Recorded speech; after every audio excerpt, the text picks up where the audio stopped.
Boss municipal ఎలక్షన్లు ఎక్కడ north తెలంగాణలో బీజేపీ బ్రహ్మాండంగా డామినేట్ చేసింది. సౌత్లో ఇంప్రూవ్ చేయాలి. ఉన్నది ఉన్నట్టు అన్ని ఇవాళ రేపు ఎలక్షన్ కమిషన్ రికార్డులు చెప్తే గూగుల్ చెప్తుంది. ఇవాళ నార్త్ తెలంగాణ ప్రత్యేకంగా రాష్ట్రం మొత్తం బీఆర్ఎస్ కాంగ్రెస్కి సపోర్ట్ చేసింది.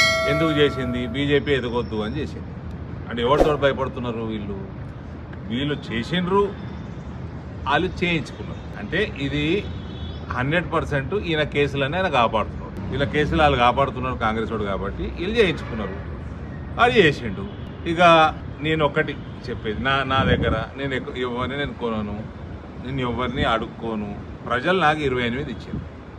నేను ఎందుకు ఈ రకంగా ఉంటాయంటే, నేను 90లలో 2000 సంవత్సరంలలో రాజశేఖర్ రెడ్డి చనిపోయే వరకు నేను రాజకీయాలు చూసినోడిని, అసెంబ్లీ డిబేట్లు చూసినోడిని, విన్నోడిని.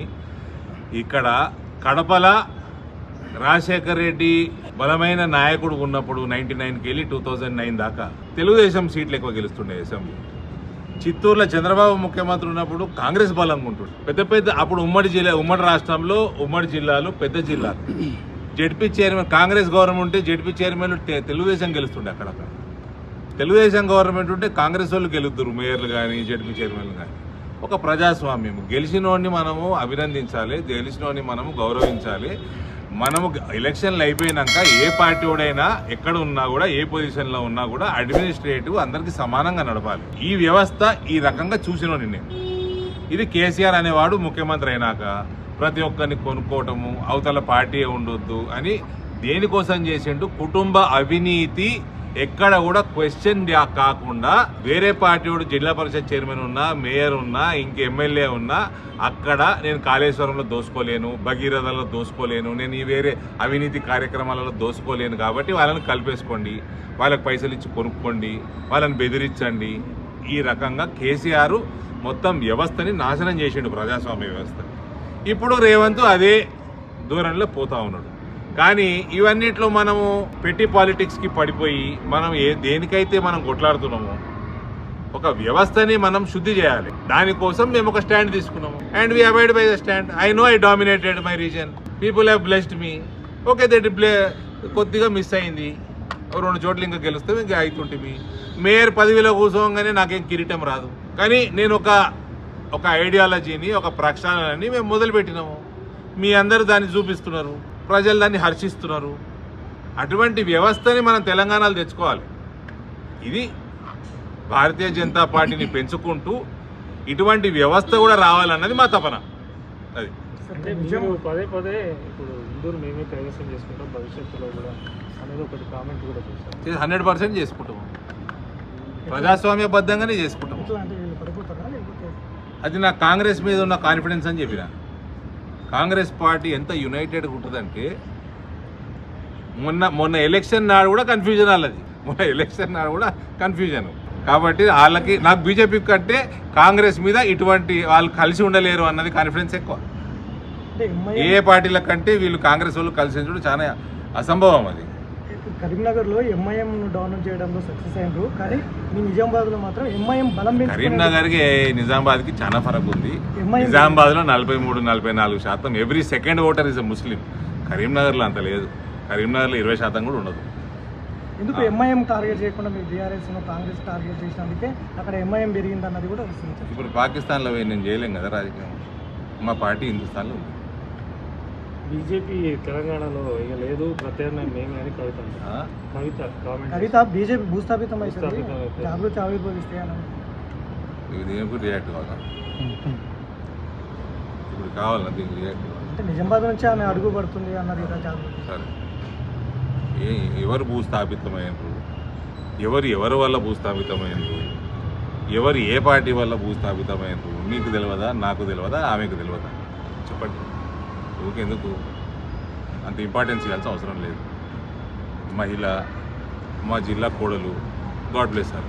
అంటే మీ సెగ్మెంట్లోనే మెట్పల్లి కానీ రాయపల్లి ఇవన్నీ మీ చేతిలో ఉన్నా కూడా మా చేతులు ఎట్లున్నాయి బ్రదర్? ఇప్పుడు మాకు రావద్దని అన్ని పార్టీలు కలిసినాయి. బీఆర్ఎస్ కాంగ్రెస్కి ఓటేసింది. ఇప్పుడు జీవన్ రెడ్డి గారు కూడా పెద్ద మనిషి, we all have sympathies towards him. ఆయన మళ్ళీ ఏడుపు స్టార్ట్ చేసిండు ఎలక్షన్లు అయిపోయినాక. ఎలక్షన్లలో చూపెట్టారు మీ ప్రతాపం. ఎందుకు సపోర్ట్ చేసినావు మరి కాంగ్రెస్కి? సంజయ్ కుమార్ కాంగ్రెస్కి ఎందుకు సపోర్ట్ చేసి? డిఫర్ కానుంటే రిఫర్ కాలేదు, వాళ్ళ మనుషులు చేసుకున్నారు. ఇప్పుడు రాయకాలు అయితే గమ్మత్ చూడండి, బీఆర్ఎస్ చైర్మన్ అభ్యర్థి ఎలక్షన్ నాడు చైర్మన్ ఎలక్షన్ నాడు కాంగ్రెస్ కండవ కప్పుకోడు, కాంగ్రెస్ చైర్మన్ అభ్యర్థి అయ్యిండు.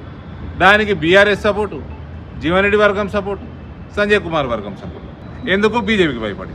ఈ పార్టీ కూడా కొన్ని చోట్ల మద్దతు ఇస్తుంది కదా, కాంగ్రెస్కి ఎక్కడ ఎక్కడ ఎక్కడ ఎక్కడ సార్, నేను ఈ 120 అయిన ఎలక్షన్ అన్నీ నేను దాస పెట్టే, నేను నా నియోజకవర్గంలో 8 జాగాలు దాస పెట్టాను. మెట్పల్లి గెలిచే అవకాశం ఉన్నదన్నది అక్కడ ఏదైతే అనవసరంగా మా జిల్లా అధ్యక్షుడి మీద దాడికి పోయినరో దానివల్ల మీరు న్యూస్ వాళ్ళు మీరు దాన్ని మీ కెమెరాలో అటు తిప్పారు, లేదా తిప్పని కూడా తిప్పరు. ఆడ 10 బీజేపీ గెలిచింది, 10 కాంగ్రెస్ గెలిచింది, 6 బీఆర్ఎస్ గెలిచింది. అక్కడ బీఆర్ఎస్ వాళ్ళు అన్ని జాగాలు ఎక్స్పోజ్ అవుతారు, కాంగ్రెస్కి సపోర్ట్ చేస్తున్నారని కుల్లా ఎక్స్పోజ్ అవుతున్నారు. అలా కేటీఆర్ని రేవంత్ కాపాడుతున్నారని ఎక్స్పోజ్ అవుతున్నారని అక్కడ వాళ్ళు ఏం చేశారంటే వాళ్ళు దూరం ఉన్నారు, ఓటింగ్ హాల్కి జర దూరం ఉన్నారు. మా బీజేపీ ఒక ఆయన సుఖేందర్ గౌడ్ అని ఒక వ్యక్తి కార్పొరేటరు కౌన్సిలరు, ఆయనకి ప్రతిసారి ఆయన భార్య ఇద్దరు ఉన్నారు. నేను ఇచ్చే ప్రసక్తే లేదన్నా, అది కోవర్ట్ కేసు, ఆయనకు కూడా ఇయ్యొద్దన్నా. సరే 30-40 ఏళ్ళ నుంచి ఉన్నాడు, ఫోన్లో ఏమని చేసుకోనని ఒక సీట్ ఇచ్చారు, గెలిచిండు, ఆయన నాకు తీసేసుకున్నారు. ఆయన కోసమే నాకు కాంగ్రెస్ నాయకుడు ఫోన్ చేసిండు. నేను మీకు కుదిరితే 1 మంత్ 20 డేస్ బ్యాక్ చెప్పిన, ఆయన కోసమే కాంగ్రెస్ నాయకుడు ఫోన్ చేసి ఈయనకు మేము వీక్ క్యాండిడేట్ పెడతాము, కొరుట్లలో మా చైర్మన్ అభ్యర్థికి మీరు వీక్ క్యాండిడేట్ పెట్టకండి, మీరు ఎవరో భూషణ్ని తీసుకున్నారు జాయిన్ చేసుకున్నారు, ఆయనకి ఇవ్వకండి అన్న. నేను ఆడ ఇచ్చేసాను ఆల్రెడీ, నువ్వు ఇక్కడ వీక్ పెట్టకు, ఓడగొట్టు మావండి అని చెప్పిన. గెలిచిండు, తీసేసుకున్నారు. నాకు బ్రహ్మాండమైన ప్రక్షాళన అయింది. నా చేతికి మరకగా అంటకుండా 30-40 సంవత్సరాల నుంచి జెండా మోస్తున్నామని జెండా అమ్ముకున్నోడు పీకిండు. అట్లా జగిత్యాల వీకిండ్రు, కురుట్ల వీకిండ్రు, రాయకల వీక్తే ఇంకా మంచిది. ఇందూరు జిల్లా అయితే ఎప్పుడో ప్రక్షాళన చేసుకున్నాను నేను, ఇవాళ జగిత్యాల జిల్లా కూడా ప్రక్షాళన అవుతుంది. ఇట్లా దొంగలు ఏ స్థాయిలో ఉన్నా కూడా వాళ్ళందరూ పీకాలి. ఎవడైనా సరేనండి, ఈ పార్టీలో ఉంటే ఈ పార్టీ కోసమే పనిచేయాలా, ఆయన కమిట్మెంట్ ఈ పార్టీ కోసమే ఉండాలా, ఆడు పెద్దోడు కానీ చిన్నోడు కానీ.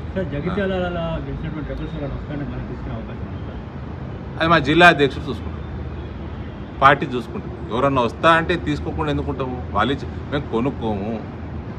మాకు వ్యవస్థ క్లీన్ కావాలి. అపోజిషన్ వాళ్ళు గెలిస్తే వాళ్ళని మేము గౌరవిస్తాము. నా దగ్గర ఒక ఎంపీగా అవతలోడు వచ్చి ఏమైనా ఫండ్ అడిగినా నేను ఇస్తా, ఎలక్టెడ్ రిప్రజెంటేటివ్ అయితే ఇస్తాను. ఎందుకు ఇవ్వకూడదు? గౌరవించాలి. ఈ వ్యవస్థని మనం రాష్ట్ర వ్యాప్తంగా తెచ్చుకోవాలి. ఏదైతే చంద్రబాబు నాయుడు, రాజశేఖర్ రెడ్డి అంతకుముందు 80లలో 90లలో అర్లీ 2000s చూసినాము, అటువంటి ఒక మన హెల్దీ డెమోక్రసీని మనం చూసుకోవాలి. అయితే అవతలోడు గెలిస్తే తప్పేందని ప్రజల ఓట్లు వేస్తేనే కదా, ప్రజల ఓట్లు వేస్తే నువ్వు గెలిచినావు, వాళ్ళు వేస్తేనే అవతలోడు గెలిచారు. వాళ్ళని దొక్కేస్తాము, కొనేస్తాము, వాళ్ళని అటాక్ చేస్తాము, కొడతాము, తిడతాము అంటే ఎట్లయితే